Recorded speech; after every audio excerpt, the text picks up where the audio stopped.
Di balik setiap candlestick, ada keputusan besar yang tidak kita lihat. Bukan sekedar naik atau turun, tapi tentang siapa yang mengendalikan market. Hari ini, euro dan dolar kembali bertarung, dan di satu titik harga akan ada satu pihak yang kalah. Di video kali ini, kita akan membedah pergerakan EUR/USD dengan cara fundamental, teknikal, hingga skenario trading paling rasional.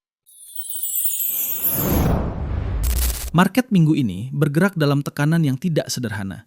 Dolar Amerika kembali menunjukkan kekuatannya, didorong oleh ekspektasi suku bunga yang masih tinggi dan data ekonomi yang belum menunjukkan tanda pelemahan signifikan. Di sisi lain, euro mulai kehilangan momentumnya. Data manufaktur melemah, pertumbuhan ekonomi melambat, dan kepercayaan investor mulai goyah. Market pun masuk ke fase ketidakpastian, di mana para pelaku besar tidak lagi mengejar harga, tapi mulai menunggu dan mengatur posisi. Namun di tengah tekanan itu, muncul satu reaksi yang menarik. Harga memantul dari area demand, bukan pantulan biasa, tapi pantulan yang menunjukkan bahwa ada akumulasi yang terjadi secara diam-diam. Seolah ada kekuatan yang mulai masuk di saat mayoritas masih ragu. Analisa fundamental. Jika kita melihat lebih dalam, dari sisi Amerika, inflasi masih cukup tinggi, menjaga ekspektasi bahwa The Fed belum akan terburu-buru menurunkan suku bunga. Data tenaga kerja juga masih solid, menunjukkan bahwa ekonomi Amerika masih kuat. Ini adalah bahan bakar utama bagi penguatan dolar. Sementara itu, di Eropa, data PMI menunjukkan kontraksi, aktivitas bisnis melemah, dan tekanan ekonomi semakin terasa. Bank Sentral Eropa mulai berada di posisi sulit. Di satu sisi, ingin menjaga inflasi. Di sisi lain, tidak ingin memperburuk perlambatan ekonomi. Dari berbagai laporan keuangan dan sentimen global yang berkembang, kesimpulannya jelas. Secara fundamental, dolar masih memegang kendali. Namun, market tidak pernah bergerak lurus. Selalu ada fase tarik napas sebelum melanjutkan arah utamanya. Analisa teknikal. Sekarang, ceritanya berubah. Market yang sebelumnya dikuasai seller akhirnya kehilangan kendali. Break kuat di atas area 1,1500 hingga 1,1550 bukan sekedar kenaikan biasa. Ini adalah break of structure yang mengubah arah permainan. Struktur kini jelas, terbentuk higher high, diikuti higher low yang mulai terbentuk di atas area 1,1500. Artinya, buyer sekarang memegang kendali. Downtrend yang sebelumnya dominan telah resmi berubah menjadi fase awal uptrend.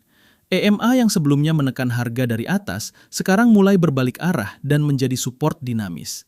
Harga bergerak di atas EMA yang menandakan momentum bullish mulai stabil. Setiap pullback ke EMA bukan lagi sinyal jual, tapi peluang akumulasi. Demand zone 1,1450 sampai 1,1475, zona ini terbukti menjadi area akumulasi kuat. Support 1,1487 sampai 1,1500 menjadi pijakan awal kenaikan. Resistance 1,1550 sampai 1,1560, zona reaksi pertama tempat seller kemungkinan kembali masuk. Supply 1,1570 sampai 1,1590. Jika harga masuk ke area ini, maka ini adalah medan perang antara buyer dan seller besar. Kesimpulannya, tren besar masih bearish. Namun ada potensi koreksi naik, pullback. Area supply menjadi penentu arah berikutnya. Skenario trading. Skenario bullish akan valid. Bayangkan harga terus naik, menembus resistance 1,1550 dan masuk ke area supply. Jika buyer cukup kuat untuk break dan close di atas 1,1570, maka ini bisa menjadi awal tren reversal jangka pendek. Target berikutnya menuju 1,1590, bahkan lebih tinggi. Ini adalah skenario di mana market mulai berbalik arah. Namun skenario bearish akan terjadi. Jika harga hanya naik sebagai retracement dan menunjukkan rejection kuat di area resistance atau supply, maka seller akan kembali mengambil alih.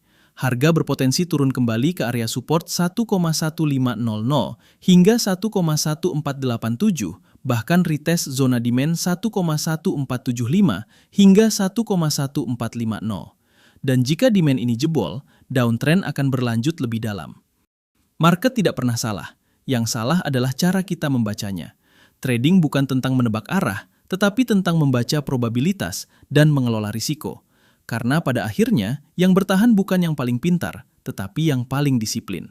Sampai jumpa di analisa harian berikutnya. Jika kamu merasa analisa seperti ini membantu kamu membaca market, jangan lupa like, subscribe, dan bagikan ke sesama trader. Trade smart, manage risk, dan semoga profit konsisten.